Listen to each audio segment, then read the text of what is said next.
नमस्कार, ये आपका भारत लाइव है। जैसा कि आप सभी जानते हैं कि भारत लाइव विशेष खबरों के लिए जाना जाता है और ऐसे ही एक खबर लेकर के आपके सामने हाजिर है। आपने देखा होगा कि बोचहा चुनाव के बाद या उससे पहले भी जिस तरह की स्थितियां पैदा हुई हैं बिहार में और बिहार की राजनीति में जो चर्चाएं चल रही हैं, उन चर्चाओं ने एक बात तो निश्चित रूप से कर दिया है कि एनडीए जो ये मानता था कि सवर्णों का वोट उसका है, उसको बड़ा झटका लगा है। और खास करके इस बात को अगर बहुत गौर से आप देखें तो ये शुरुआत उसी चुनाव से हो गई थी जो चुनाव 24 सीटों के स्थानीय निकाय से एमएलसी चुनाव का हुआ था। वहां आकर के कहीं ना कहीं एनडीए के भीतर की खटपट जो थी, हालांकि खटपट महागठबंधन में भी थी, लेकिन जिस तरह से सारी चीजों को मैनेज किया गया और एक खास वर्ग ने,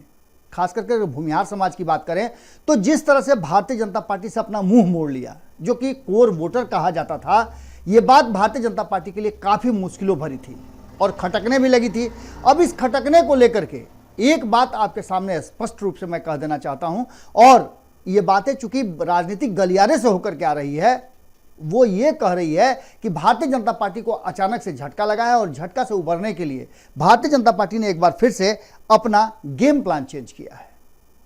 गेम प्लान ये है कि एक बार फिर वो सारे लोग मेन फ्रेम में आ गए हों, चाहे अश्विनी कुमार चौबे हों, चाहे गोपाल नारायण सिंह हों,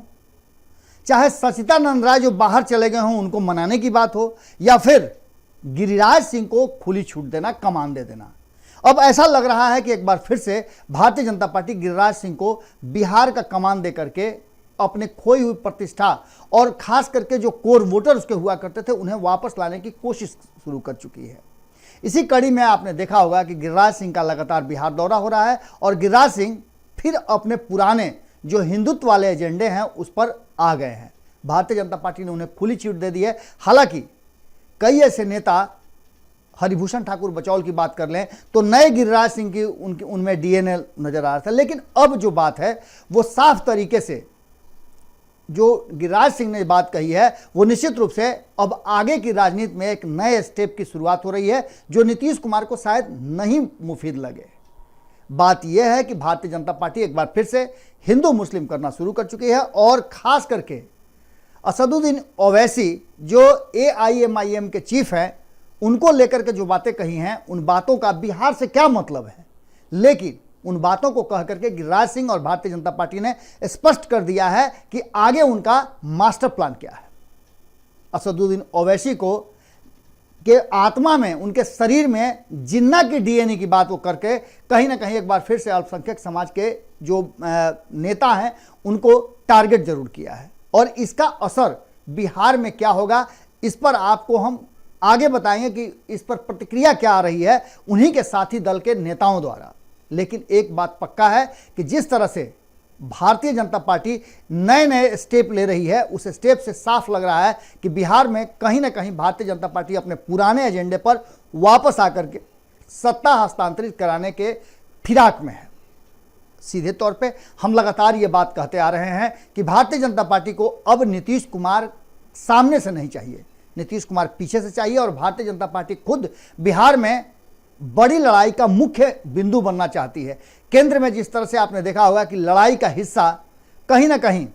राष्ट्रीय जनता दल बनाम नीतीश कुमार हुआ करता था और उस लड़ाई में हिस्सा लिया करती थी भारतीय जनता पार्टी, लेकिन अब भारतीय जनता पार्टी 2020 के चुनाव से पहले ही जो भूमिका बना चुकी है, जो मास्टर प्लान तैयार किया, उस मास्टर प्लान में नीतीश कुमार नजर नहीं आ रहे हैं। बिहार में कई राजनीतिक घराने एक दूसरे से दूरी बना करके रह रहे हैं, लेकिन वक्त के साथ साथ वो आपस में तालमेल भी बनाने के लिए तैयार नजर आ रहे हैं। इन सारी बातों में गिरिराज सिंह को आगे करके कहीं ना कहीं एक बात तो तय मान के चलिए कि भारतीय जनता पार्टी ने अपना मकसद साफ कर दिया है। ये इरादा स्पष्ट तरीके से बता रहा है कि बिहार में एक बड़े राजनीतिक उथल पुथल की तैयारी शुरू हो चुकी है और भारतीय जनता पार्टी इसके लिए पूरी तरह से तैयार है। वो नीतीश कुमार से अब डरने वाला नहीं है, क्योंकि बहुत दिनों तक, लगभग 17 सालों तक नीतीश कुमार ने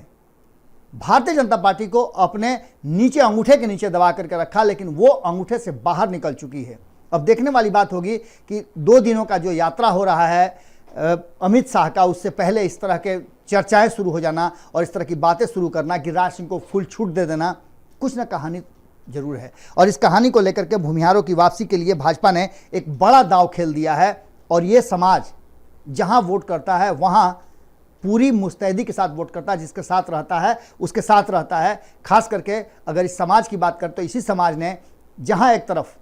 भारतीय जनता पार्टी और नीतीश कुमार को बड़ा झटका दिया था 24 सीटों के एमएलसी चुनाव में, वहीं बोचहा चुनाव में हार का एक बड़ा कारण बना है ये भूमिहार समाज। और कई भूमिहार नेता तेजस्वी यादव के साथ मजबूती से खड़ा नजर आए हैं। अब उन्हें वापसी कराने के लिए गिरिराज सिंह के हाथ में कमान दे देना, संभावना व्यक्त की जा रही है कि आने वाले समय में गिरिराज सिंह को बिहार का भी कमान दे दिया जाए तो कोई बड़ी बात नहीं होगी। हालांकि गिरिराज सिंह फायरब्रांड नेता है और ऐसे कई नेताओं को आपने देखा कि उत्तर प्रदेश में योगी आदित्यनाथ ने किस तरह से उत्तर प्रदेश को अपने कब्जे में कर लिया है, उसी तरह से गिरिराज सिंह को अगर मौका मिलता है तो वो बेहतर काम करेंगे, ऐसी उम्मीदें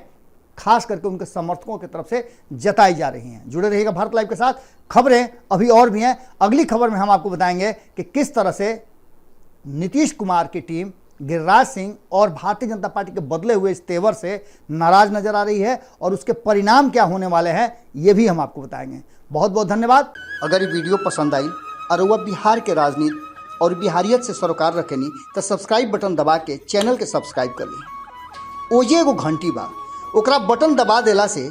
कुल सटीक और मारक खबर रुआ मुफ्त में मिल जाई। अगर रुआ पत्रकारिता के हमनी के नया प्रयोग में सहयोग कर चाहतानी तो ज्वाइन बटन दबा दी।